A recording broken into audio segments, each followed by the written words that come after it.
Merhaba. Bugün yine son zamanların en önemli konusunu kısaca ele alacağız. Kaliteli uyku kavramı birçoğumuzun hayatına hızlı bir şekilde girdi ama ne demek bu? Nasıl daha kaliteli uyuruz? Birlikte bakalım. Mesela hiç 8 saat uyuyup da sabah kalktığınızda hala yorgun hissettiğiniz oldu mu? Benim cevabım evet. Yani uyanıyorsun ama sanki vücudun, beynin seninle değil gibi. Aslında bu hepimizin yaşadığı bir durum. Son zamanlarda daha da sıklaştı ne yazık ki. Ve çoğu zaman sebebi az uyumak değil, kalitesiz uyumaktan kaynaklanıyor. Bilim insanları kaliteli uykuyu şu şekilde tanımlıyor. Bedenin yenilendiği, beynin bilgileri işlediği, hormonların dengelendiği kesintisiz bir uyku döngüsü. Yani sabah nasıl hissettiğimiz aslında gece beynimizin ne kadar çalıştığına, nasıl çalıştığına bağlı. Önemli olan doğru aşamalardan geçmek. Uykumuz 4 evreden oluşuyor. Genellikle gecenin başlangıcında uykuya dalmadan önce sessiz uyanıklık halinde uyku sürecimize başlıyoruz. Uykuya daldığımızda N1 evresine giriyoruz. Birkaç dakika sürüyor sadece. Bu ilk evrede mesela uyandırıldığımızda genellikle uyuduğumuzun farkında olmuyoruz. Hafif oluyor çünkü. O süreçte kaslar gevşiyor, nabız yavaşlıyor. Uykumuz biraz daha ağırlaşmaya başladıkça hafif uyku denen N2 evresine geçiyoruz. Bu evrede vücudumuz iyice yavaşlıyor ve beyin dış dünya ile bağlantıyı azaltıyor. Hafıza ve odak için önemli bir evre olduğunu söyleyebiliriz. Hafif uykunun kalitesi bozulursa ertesi gün zihinsel bulutlanma, odaklanma problemleri ve unutkanlık olabilir. Derin uyku olan 3. evre N3 uykunun en kritik kısmı. Gerçek dinlenmeyi burada yaşıyoruz aslında. Kaslar yenileniyor, bağışıklık sistemi güçleniyor, büyüme hormonu salgılanıyor, kalp ritmi ve nefes en düşük seviyeye iniyor. Bu evrede delta dalgaları baskın oluyor ve dış uyaranlara en kapalı halde oluyoruz. Yani biri ismini söyler, müzik çalar vesaire uyanmazsın. Derin uyku yetersiz olduğunda sabah yataktan kalkmak zorlaşır, fiziksel yorgunluk hissi olur, bağışıklık düşer, dinlenmiş hissetmiyorum durumu ortaya çıkar ki en çok kurduğum cümleler arasına girdi bile bence. Bedenimizin şarjı bu uykuya bağlı gibi bir şey aslında. Son evre REM uykusu olarak geçiyor. Rüyalarımızı bu süreçte görüyoruz. Belki de beynimizin en yaratıcı olduğu evre REM uykusu. İlginç olansa beyin burada uyanık kadar aktif ama vücudun kasları tamamen gevşemiş durumda. Bu evrede gün içindeki bilgiler düzenlenir, hafızaya kaydedilir, öğrendiklerim pekişir, duygusal yük azalır ve beyin yaratıcı düşünce üretir.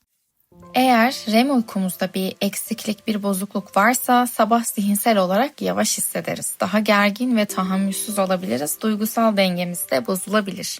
Gece boyunca bu döngüler tekrar yaşanıyor. Bir evre eksik olduğunda uyku kalitemiz, sabahki fiziksel ve ruhsal durumumuz çok etkileniyor ne yazık ki. Bu da uykunun hayatımızdaki yerinin ne kadar önemli olduğunu gösteriyor. Şimdi uyku beynimize ve psikolojimize ne yapıyor biraz daha detaylı bakalım. Gün içinde beynimiz durmadan çalışıyor. Düşünüyoruz, stres yaşıyoruz, bir şeyler öğreniyoruz, karar alıyoruz ve bütün bu süreçlerde beynimizin içinde atık ürünler oluşuyor. Uykuda glimfatik sistem adında bir temizlik mekanizması çalışıyor. Bu sistem gün boyu biriken metabolik atıkları temizliyor. En önemlisi bu temizlik sadece uyku sırasında tam kapasite çalışıyor. Bilim insanları bunun içinde özellikle bir maddeye dikkat çekiyor. Bu madde birikiyor ve yıllar içinde Alzheimer riskini artırabiliyor. O da beta amiloid. Fakat derin uyku beta amiloidi temizlemede en etkili dönem. Yani derin uyku eşittir beynimize yapılan bir bakım, bir arınma diyebiliriz. Uyku aslında beynin bir tür bilgi düzenleme süreci. Gün içinde öğrendiğimiz her şey ilk olarak hipokampüs denen bir yapıda geçici olarak tutuluyor. Bu kavrama Dejavu isimli videomda da yer vermiştim. Ona da bir göz atmanızı tavsiye ederim. Uykumuz sırasında bilgiler düzenleniyor, gereksizler eleniyor. Önemli olanlar beynin uzun süreli hafıza merkezine taşınıyor. Buna konsolidasyon deniyor ve bu süreç özellikle REM uykusunda çok güçlü. O yüzden mesela bir şeyi öğrendin, sonra iyi uyudun. Ertesi gün kendini daha bilgili ve daha net hissedersin. Bu tamamen uyku sayesinde. Uyku eksikliği hafızayı da direkt etkiliyor. Yeni bilgi öğrenmeyi, mevcut bilgileri hatırlamayı zorlaştırıyor. Dikkati ve odaklanmayı da düşürüyor. Harvard'ın bir çalışması şöyle söylüyor. Uyku beynin öğrenmeye hazırlık modudur. Yani uyumazsan beyin aslında yeni bilgiye yer açamıyor.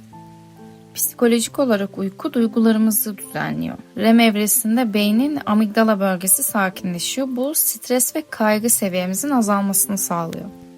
Hani bazen çok stresli bir gün yaşarsın, uyursun ve sabah her şey biraz daha yumuşamış gelir ya, işte o rahatlama hissi tesadüf değil. REM uykusu şöyle çalışıyor. Gün boyu yaşadığın duygular gözden geçiriliyor. Yoğun stresin şiddeti azalıyor. Beyin olaylara karşı vereceğin tepkiyi yeniden ayarlıyor. Duygusal hafıza düzenleniyor. Yani gece yapılan psikolojik bakım gibi biraz aslında. Uyku stres hormonlarını da kontrol altında tutuyor. Derin uyku sırasında stres hormonu kortizol azalıyor. Bu yüzden kaliteli uyuyan biri sabah daha sakin, daha kararlı ve daha toparlanmış uyanıyor. Uykusuz biri ise daha çabuk sinirleniyor, duygusal dalgalanmalar yaşıyor, gereksiz yere alıngan olabiliyor, karar alma kapasitesi düşüyor. Diğer bazı sebeplerin yanında aslında birçok duygu durumu bozulmasının temelinde uyku yatıyor. İnanması zor ama uyku, özellikle REM evresi, yaratıcı düşünmeyi ciddi şekilde artırıyor. REM sırasında beyin alakasız bilgileri birbirine bağlıyor. Bu gördüğümüz rüyalardan da az çok anlayabiliriz. Yeni bağlantılar kuruyor, farkında olmadığın çözümler üretiyor. Kaliteli bir uyku aynı zamanda psikolojik olarak dayanıklılık da sağlıyor. Zorlayıcı durumlarda daha dengeli tepkiler vermek gibi. Peki neden dinlenemiyoruz? Kaliteli bir uykuya engel olan şeyler ne? Bunun birkaç nedeni var. İlki hepimizin bildiği mavi ışık. Telefon ve bilgisayar ekranları melatonin hormonunu bastırıyor. Melatonin de artık gece oldu, uyuyabilirsin sinyalini veren hormon. İkincisi gece geç yemek, sindirim sistemi hala çalıştığı için vücut tam dinlenemiyor. Üçüncüsü ve bence günümüzde kalitesiz uykunun, hatta uykusuzluğun en büyük nedeni olan stres. Kortizol hormonu yüksek olduğunda beyin uyku moduna geçemiyor. Bu bozuk uyku yüzünden sabah dinlenmiş de uyanamıyoruz. Her gece farklı saatte uyumak da biyolojik saati bozuyor. Bunların haricinde de elbette birçok neden var. Birkaçından çok hızlı bahsedecek olursam da oda sıcaklığı ve ortam koşulları, uyku apnesi ve solunum problemleri, kötü yatak, yastık, bazı ilaçlar, depresyon özellikle, hormon dengesizlikleri, kafein ve nikotin gibi sebepler de uykumuzu çok etkiliyor. Son olarak kaliteli bir uyku için neler yapabiliriz? Onlara göz atalım.